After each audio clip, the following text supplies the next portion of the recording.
3 Disturbing True Midnight Horror Stories. The world changes after midnight. The familiar shadows of the day deepen into something unknown, and the silence of the sleeping world allows other, older sounds to be heard.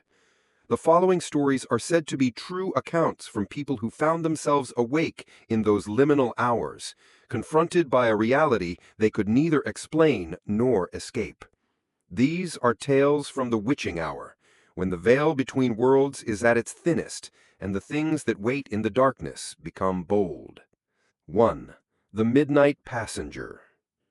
Junaid was a practical man, a man who measured his life in kilometers and rupees. For 15 years, his old Toyota Corolla had been his kingdom, a rolling bubble of steel and glass that protected him from the harsh realities of the winding mountainous roads around Abbottabad. He believed in two things with an almost religious fervor: the mechanical reliability of his car and the logical explanation for every strange sight and sound. Wind, tired eyes, the hypnotic flicker of headlights on asphalt, these were the culprits behind the mysteries of the night, not the ghosts and jinns his grandmother used to whisper about with a fearful glint in her eye. Junaid was a modern man. He had a daughter, also named Saima, and he was saving for her wedding. His world was one of tangible things, of down payments and engine oil, not of restless spirits.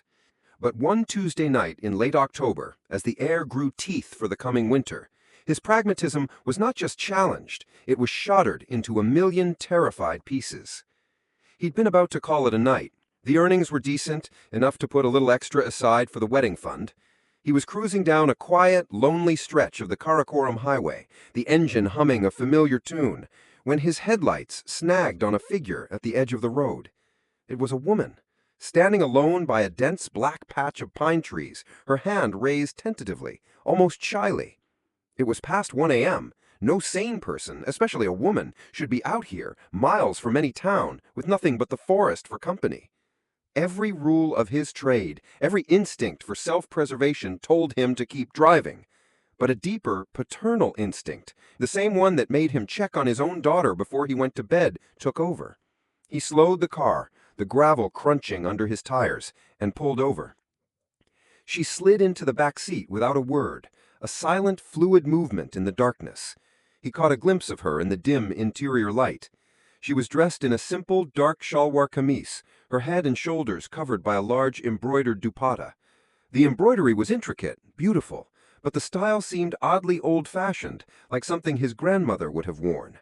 A strange scent filled the car, faint but pervasive, the smell of recent rain and freshly turned damp earth, a bizarre perfume for a night with a sky full of cold, clear stars. "Where to, sister?" Junaid asked, forcing a cheerfulness into his voice that he didn't feel. A low, whispery voice replied from the back, a voice that seemed to curl around the edges of the silence. "Havelian, the old village by the river." Junaid's hand froze on the gear stick. A chill, entirely separate from the autumn air, traced a path down his spine. "The old village, sister. No one lives there anymore. It was washed away in the floods years ago. The road is treacherous, if it even exists." "I know the way," she whispered. The voice was soft, yet it carried a chilling finality that made the hairs on Junaid's arms stand up. He risked a glance in the rearview mirror. Her face was completely obscured by the deep shadow of her dupatta, a void within the larger darkness of the back seat. All he could see were her eyes, dark, luminous pools that seemed to reflect a light not present in the car, fixed on something far beyond the road ahead. Every instinct screamed at him to refuse, to make an excuse, to tell her to get out. But he couldn't. The words wouldn't form. It was as if her request was a command he was physically powerless to disobey. His hands, acting of their own accord, steered the car towards a destination he knew to be nothing but rubble and ghosts. He turned the car onto a crumbling access road he hadn't used in a decade. The asphalt, cracked and broken, quickly gave way to a dirt track pocked with deep, jarring ruts. The old Corolla groaned in protest, its suspension complaining with every lurch. The forest, which had been a respectable distance from the highway, now pressed in on both sides, its branches like skeletal fingers scratching and tapping at the windows, a constant, unnerving percussion. The temperature inside the car plummeted. He could see his breath misting in the air. He cranked up the heat, but only icy air blew from the vents. The smell of damp earth grew stronger, more pungent, overwhelming the cheap pine-scented air freshener hanging from his mirror. It smelled like a freshly dug grave. The radio, which had been playing a crackly station from the city, dissolved into a wall of hissing static. He reached to turn it off, but as his fingers touched the knob, a snatch of music pierced through the noise.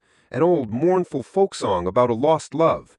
It played for a few seconds, and then vanished back into the static. "Turn left here," she whispered, pointing a slender, pale finger towards a path that was almost completely overgrown, a mere suggestion of a break in the suffocating wall of trees.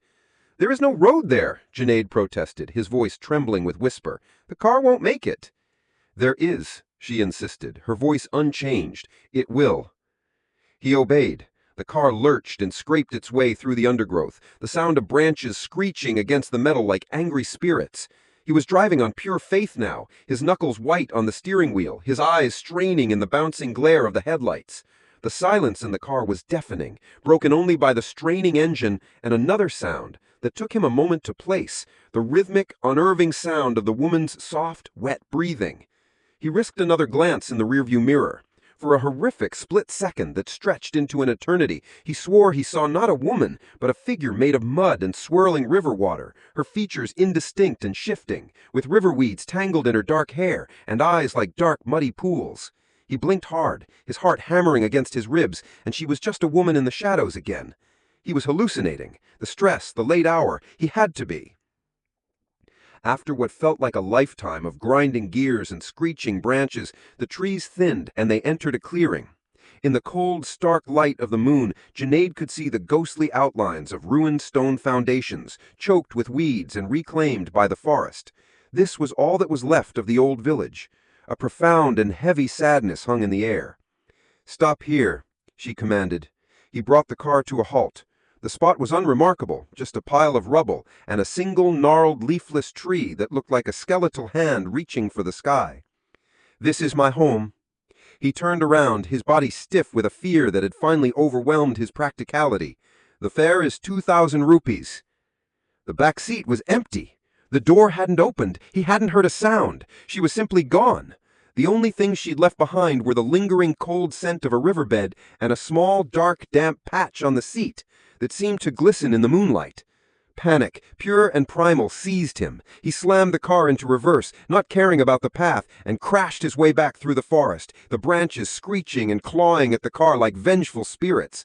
He didn't stop driving, his foot pressed to the floor, until the first hint of the sun began to bleed across the horizon, and he was parked in front of his own home, shaking so uncontrollably he could barely turn the key in the ignition.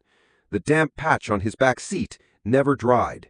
He tried to clean it, but the fabric remained cold and wet to the touch. The smell of the river lingered in his car for days.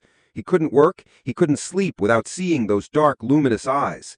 Finally, unable to bear the unanswered question, he sought out one of the old-timers from Havelion, a man who had lived in the area his whole life. He described the woman, her old-fashioned dupatta, her soft, commanding voice. The old man's face went pale, his voice low and heavy with sorrow. "You are describing Saima," he said. "The flood of '98, it came in the middle of the night, a wall of water that wiped the village off the map. Her family had already evacuated to higher ground, but she ran back. Her youngest child, a boy of 2, had been left behind, sleeping in his cradle. She was trying to get back to him when the water took her. They found her body weeks later, tangled in the roots of that old tree, right where her house used to be. They say she is still trying to get home."